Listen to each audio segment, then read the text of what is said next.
안녕하세요. 이번 나노 리더십 강의를 맡은 이주아입니다. 이렇게 만나 뵙게 되어서 반갑습니다. 제가 다른 강의 인프라를 많이 좀 해봤는데 몇 개 해봤는데 이렇게 하고 밑에다가 화면을 띄우는 게 제가 제일 편하고 여러분들도 좀 보시기가 편할 것 같아서 제가 마이크가 없어서 노트북으로 하려니까 잡음이 되게 많이 들어가더라고요. 그래서 이런 방식을 일단 택했습니다. 유튜브에 업로드를 하고 여러분께서는 제가 올려드리는 파일을 보시면서 일단 이론 수업을 좀 진행하고 그렇게 하는 방식으로 뻗쳐나가 봅시다. 코로나 때문에 굉장히 답답하시죠? 밖에도 많이 못 나가시고 그래도 젊은 것들은 많이 나가시던데 일단 나눔 리더십 시간에 이렇게 만나게 돼서 굉장히 반갑게 생각하고요. 저는 밖에 나가서 요걸 사왔습니다. 너무 답답해서 요걸 사서 조금이라도 꽃을 보면서 마음을 가라앉히려고 사왔는데요. 여러분들도 굉장히 답답하시겠지만 주변이 굉장히 지저분하네요. 답답하시겠지만 나중에 오프라인으로 만날 날을 또 기대하면서 지금부터 강의 계획안에 대해서 설명을 먼저 드리려고 해요. 나눔 리더십이라는 수업을 제가 처음에 이제 의뢰를 받았을 때 속으로 대놓고는 못하고 속으로 나눔 리더십 나눔을 어떻게 강요하거나 가르칠 수 있을 것인가 뭐지? 이런 생각이 많이 들었습니다. 물론 이제 저 이전에 강의를 하고 계신 분들이 계셨고 그분들의 강의 계획안도 많이 보고는 했는데 제가 어떤 방식으로 이야기를 할 것인가 제가 동의되거나 동의하거나 동의되지 않는 부분에 대해서 아무리 이론적으로 가르치거나 여러분들한테 주입을 한다고 해도 과연 그게 가능할까? 라는 생각을 많이 해서 저도 나름대로 공부를 좀 많이 했거든요. 공부를 하고 있으니까 개강이 됐는데 개강을 못하고 있는 거죠 지금. 네, 그렇습니다. 나눔 리더십은 호크마 교양대학에서 만들고 있죠. 지금 여러분들이 억울해? 난 억울해? 이제 없어졌잖아. 아니에요. 지금 새로 들어오시는 학번들도 비슷한 과목 나눔과 공존의 리더십이라는 과목으로 또 이거를 하는 이제 교양 필수 과목인데요. 2학점짜리지만 시간은 3시간을 들어야 하는 그런 수업입니다. 저는 이주아라고 하고요. 제 메일이 여기 이렇게 나가고 있죠. 밑에다가 이제 띄우려고요. 위에다가 띄우니까 너무 정신이 없어서 있으니까 저한테 이제 싹캔 메시지나 이메일로 여러 가지를 문의해 주시면은 제깍 하겠습니다. 자, 그러면 나눔 리더십 강의 계획안을 보도록 하죠. 나눔 리더십은 교과목 개요는 이겁니다. 신자유주의가 극대화되어 있고 되게 개인적인 성공을 요청받는 시대잖아요. 실제로 너 외에는 다 적이야.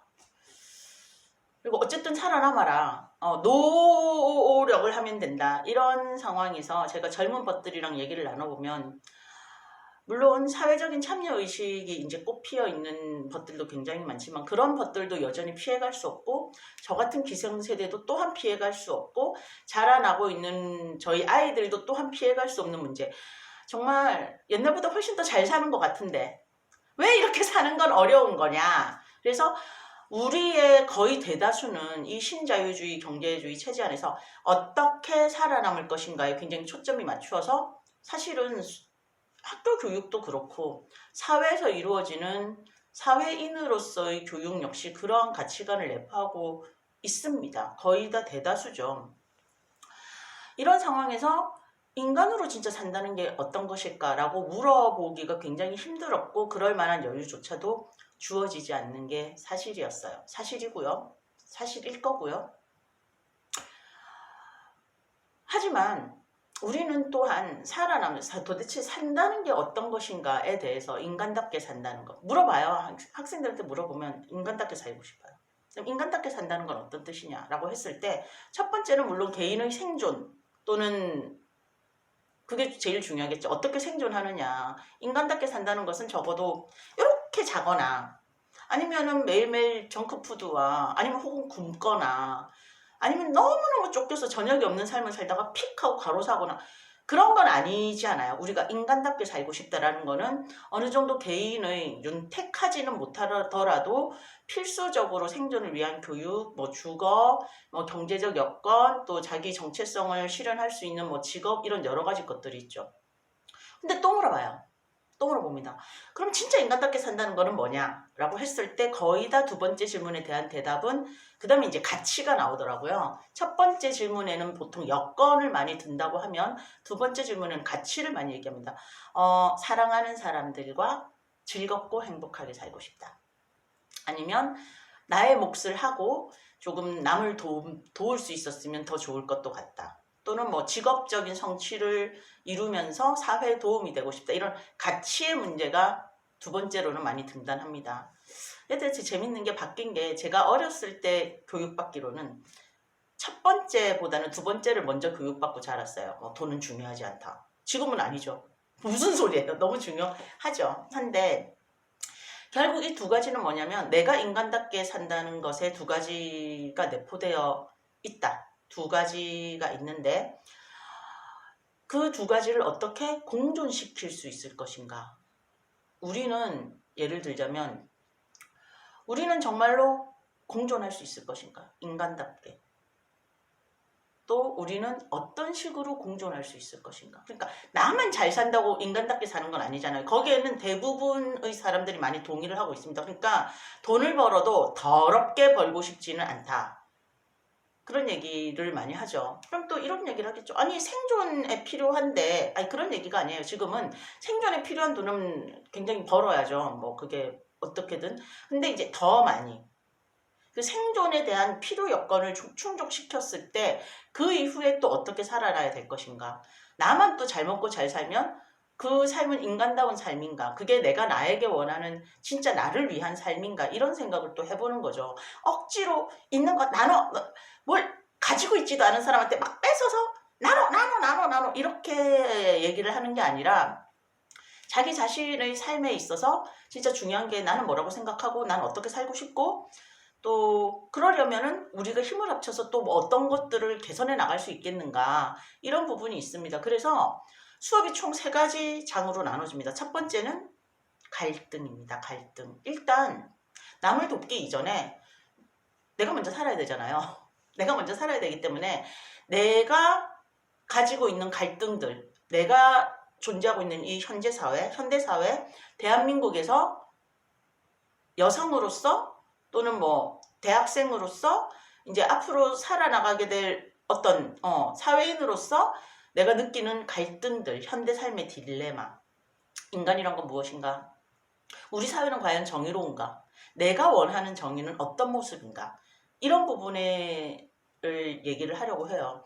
내가 원하는 정의에 대해서 사람마다 정의의 가치가 굉장히 다 다르죠. 윤리가 부딪힙니다. 논리적인 윤리가 부딪히죠. 정의라고 했을 때 분배적 정의를 얘기하는 사람도 있을 것이고 신자유주의 경제적 정의를 얘기하는 사람이 있을 거예요. 예를 들자면은 우리가 많이 분노해왔던 그 기득권들의 자녀들이 하는 말들 있잖아요. 뭐 부모 잘 만난 것도 능력인데 그럴 수 있죠. 그 사람들 입장에서는 그럴 수 있고 실제로 그런 이득 아니면 아니 뭐 어쨌든 그런 뭐 금수저 계급론도 있지만 그런 좋은 예를 들어서 윤택한 가정 환경을 가진 사람들은 당연히 그렇게 생각을 할 수 있습니다. 하지만 과연 그게 정의의 모든 것인가라고 할 때는 사실은 그렇지 않죠. 그렇기 때문에 우리 사회도 계속 분배적 정의를 가지고 있는 여러 가지 제도들이 도입되고 있죠. 완벽하진 않고 굉장히 허점도 많고 또 그 제도적 허점을 이용해서 또 사익을 챙기는 사람들이 있고 하지만 이렇게 서로 어떻게 정의가 그렇게 부딪히는가? 왜 사람은 타인을 타자화하는가? 왜 사람은 타인을 차별하는가? 왜 사람은 뭐 이런 식으로 일단 먼저 갈등에 대해서 얘기를 할 거고요. 두 번째는 갈등을 충분히 다루고 나면 우리 이제 여러 가지 정의에 대해서 배우게 되고 여러 가지 갈등에 대해서 또 서로 얘기를 나누게 되고 하면서 두 번째로는 그럼 이 갈등을 어떻게 해결해 나갈 것인가 하는 문제가 돼도 되겠죠. 저도 살면서 갈등이 당연히 많습니다. 일단 경제적 여건으로는 비정규직 시간 강사가 가지는 불평, 불만이 당연히 있겠죠. 없겠습니까? 있습니다. 고용의 불안정성, 그다음에 급여의 정말 차이, 또 뭐 하여튼 뭐 많아요. 뭐 아이고 정말 오프라인으로 얘기하면은 우리 앉아서 같이 할 수 있겠지만 여기까지 하고, 또 뭐 경제적 여건뿐만 아니라 아이를 키우는, 저는 뭐 재택도 아니고 풀타임 잡도 아니면서 여러 가지를 다 해야 됩니다. 집에서는 아이들 육아와 가사가 전부 저에게 거의 오롯이 맡겨져 있고, 왜냐하면 남편은 풀타임 직장인이기 때문에. 그랬을 때 제가 느끼는 그런 뭔가 불공평함도 있겠죠. 하다못해 저는 카톡으로 학교 안내장이 오는 것만 봐도 속된 말로 해요. 왜냐하면 아니 주양육자는 2명인데 그쵸? 남편이랑 저랑 둘이겠죠. 왜 알림장은 나한테만 보내? 왜 저는 대놓고 얘기했습니다. 학교에다가 주양육자로 기록되어 있는 사람들에게 다 보내달라. 왜 마치 양육은 한쪽만 하는 것처럼, 주로 우리 사회로 말하면 엄마겠죠. 엄마나 뭐 여성이 되는 경우가 많은데 그래서 보내냐. 맨날 말로는 뭐 다 같이 육아에 참여해야 된다라고 하지만 이거는 굉장히 문화적으로 잘못된 교육이다 라고 항의를 2번인가 했지만 잘렸습니다. 말이 됩니까? 2020년에? 또 뭐 그런 부분도 있을 거고요. 또 아이를 키우면서도 뭐 여러 가지 부분들이 많습니다.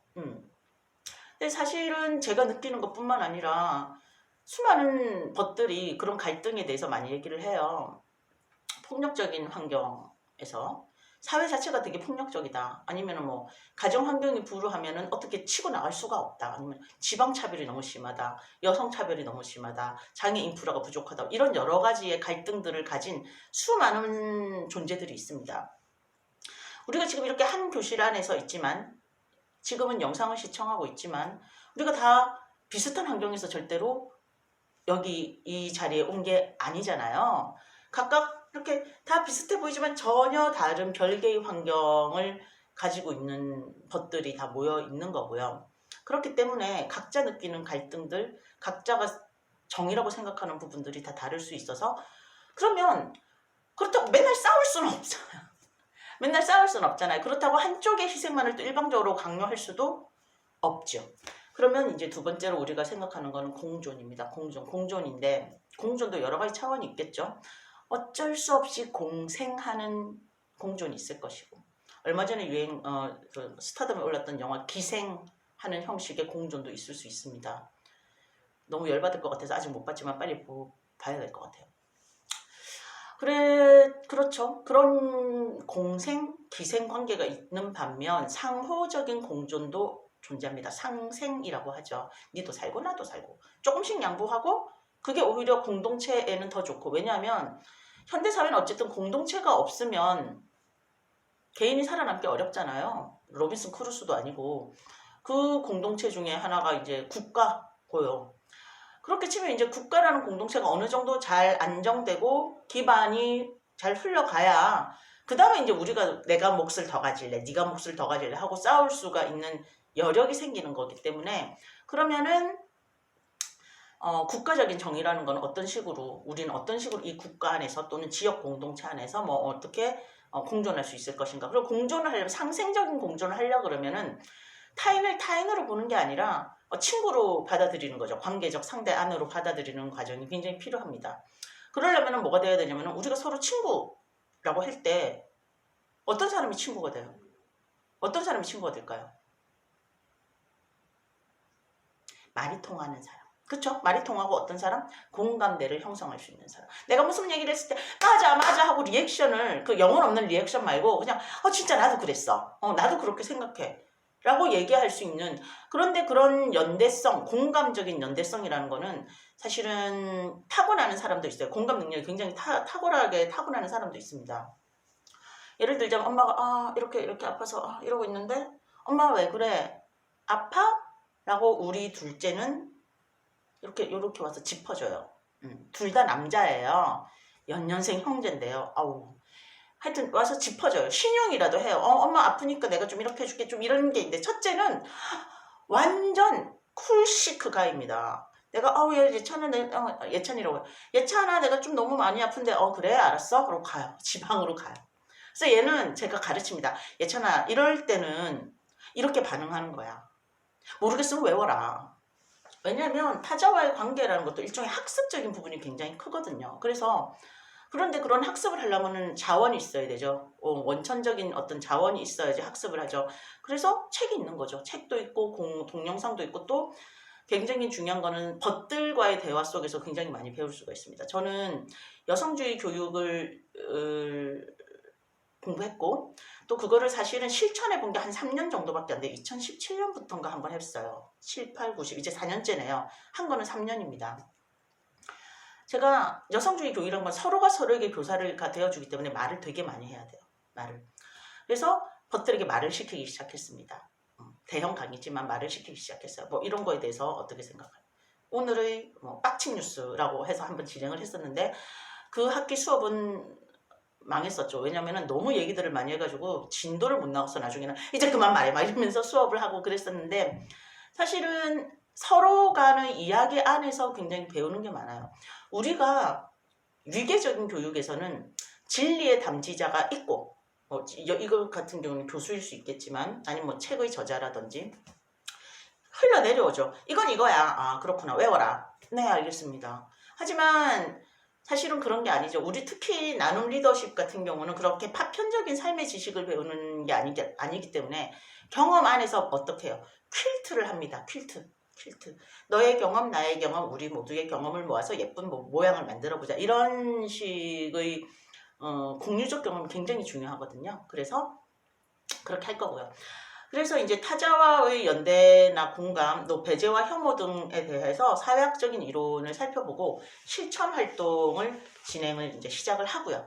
세 번째 장에서는 이제 공동체로 해서 어떤 공동체가 우리는 그릴 것인가, 우리의 선배이기도 하고 이화 학당의 설립자이기도 한 메리 크랜턴 부인이라든지 뭐 여러 가지의 이야기들을 통해서 마지막으로 공동체를 얘기하고 하면은 끝나겠습니다. 근데 중요한 거는요. 잠시만요. 그래서 교과 목표는 본인의 삶을 살아나감에 있어서 마주칠 다양한 삶의 현상들과 딜레마나 타인들의 모습을 살펴보고 성찰한다. 그 다음에 뭐 공존과 상생의 가능성을 설계해본다. 뭐 이 정도가 있겠습니다. 근데 이게 실천 활동이 되게 많아요.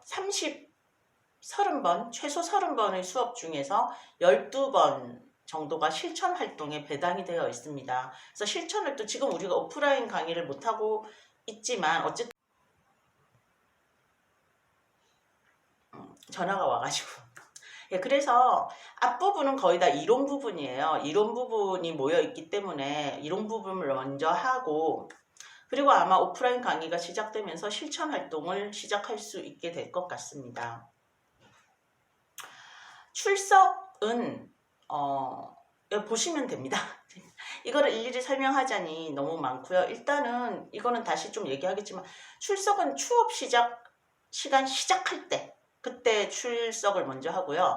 30분에 한 번 더 해서 결석을 결석으로 한다. 두 번이 없으면 수업 시작할 때 없고 30분 이후에 없으면 결석으로 한다. 이렇게 생각을 지금 하고 있고 조교가 할 거예요. 그래서 뭐 학기 말 발표 기간이나 조별 토론 시간에 공결이 아닌 개인적인 사유로 결석할 경우에는 뭐 이렇게 얘기를 하고, 결석 1회는 봐드립니다. 사실 저는 잘 안 봐주는데 다른 선생님들이 봐주더라고요. 그래서 저도 이번 학기부터는 한 번은 봐드리겠습니다. 한 번. 그러면 두 번째부터 1회씩 감점이 되겠죠. 중간고사랑 기말보고서가 있는데, 이게 수업이 읽기 자료가 제가 나가고 과제가 있거든요. 그것들을 어떻게 잘 진행했는지, 거기에 대해서 써있는 거를 잘 이해했는지, 수업을 잘 들었는지, 그런 부분을 보겠습니다. 나눔 리더십은 그리고 이화여대는 근데 상대평가제가 폐지가 됐잖아요. 그리고 자율평가제로 돌렸기 때문에 너무 학점에 대해서 스트레스 받지 마시고 가능하면 여러분들이 즐겁게 수업에 참여할 수 있었으면 하는 바람이 있습니다. 일단 뭐 과제 토론방이 있고요. 팀별 계획서나 보고서가 있고 실천활동 참여도 뭐 이런 게 있는데 이건 나중에 제가 수업이 진행되면서 다시 하나씩 말씀드릴게요. 어려워요. 이게 지금 이렇게 보신다고 해도 별로 정리가 안 될 거니까 그냥 이 부분은 이런 게 있구나라고 그냥 그래도 한 번씩 읽어는 봐주세요. 읽어봐 주시고 그 다음 얘기를 하도록 하죠. 주요 강의 내용 및 자료랑 과제들이 있습니다. 말씀드렸다시피 첫 번째 과제는 이것은 왜 청춘이 아니란 말인가 라고 하는 글을 읽고 과제를 올리시는 거고요. 3월 19일 새벽 6시까지 과제방에 올리십니다. 읽기 자료들은 거의 지금 온라인 이리절브 도서관으로 올라가 있기 때문에 여러분들이 별로 그렇게 크나큰 어려움 없이 찾으실 수 있으실 거라고 생각을 하고요. 두 번째로는 이제 첫 번째가 이제 그래서 갈등으로 주제가 시작되죠. 갈등 주제가 시작되면서 강의가 진행이 돼서 4월 12일까지는 계속 강의가 진행이 되고 실천 활동이 있고 이렇게 됩니다. 그 다음에 4월 16일부터는 공존을 얘기를 할 거고요. 그때마다 계속 과제가 나가고 이 과제들이 아마 20점 정도 될 거예요. 이 개인 과제가 그렇게 되는 걸로 제가 알고 있거든요. 그러니까 개인 과제가 20점에서 플러스 알파, 그다음 실천 활동인 보고서랑 뭐 이런 것들이 있고, 그다음 중간 기말 평가가 있고 그런 걸로 지금 학교에서 안내를 하고 있고 저도 일단은 그렇게 했습니다. 만약에 변동사항이 생길 때는 미리 말씀을 드리는데 아마 나눔 리더십이 거의 다 이렇게 진행을 하라고 제가 안내를 받았어요. 매 시간마다 읽기 자료 내주고 학생들이 공부해오기 그리고 토론하기 이렇게 진행이 되기 때문에 그렇게 됩니다. 그래서 중간고사를 하고요. 중간고사를 할지 중간 레포트가 될지 모르겠지만 그리고 나서 박정혜 변호사님이 나눔의 체화라는 특강을 5월 11일 날 하시게 되고요. 굉장히 특강이 좋아가지고 인기가 많습니다. 그래서 굉장히 저도 기대가 되고 있고요. 마지막으로 공동체를 하면서 실천활동 수업이 쭈루루루루루루 진행되는 그런 수업으로 마무리를 하겠습니다. 자, 일단 제가 올려드린 강의 계획안을 보시고 그리고 나서 이 동영상을 보시면서 강의 계획안에 대해서 강의에 대한 이해가 되셨으면 하고 바랍니다. 다음 동영상에서는 이제 이론 부분이 이제 시작이 될 건데요. 그 전에 온라인으로 진행되기 때문에 여러분들이 제대로 보시고 계신지 항상 제가 학교에서 안내받은 대로 온라인 동영상을 보셔야 보실 수 있는 퀴즈나 과제 같은 것이 계속 업로드가 될 예정입니다. 여러분도 힘들고 저도 힘든 이 시기에 저도 맨날 이렇게 강의실에서 강의를 하다가 이 나이에 처음으로 이런 동영상을 찍으려니까 죽을 맛입니다. 강의는 6개인데 한 강의에 75분 쫙 하고 나오면 될 거를 동영상을 계속 잘라서 찍어야 되고 그 밑에다가 이렇게 사진도 넣어야 되고 이제 자막은 못 넣겠더라고요. 너무 힘들어서 자막까지 넣을 수는 있겠지만 시간이 너무 많이 걸리고 그러려면은 공부할 시간도 또 너무 잡아먹히는 것 같고 그래서 노력은 하겠지만 너무 많이 기대는 하지 마시고요. 저는 이제 좀 있으면 50이기 때문에 이것도 많이 노력한 거니까 이해해 주시고 그러면 다음 시간에 뵙겠습니다. 안녕.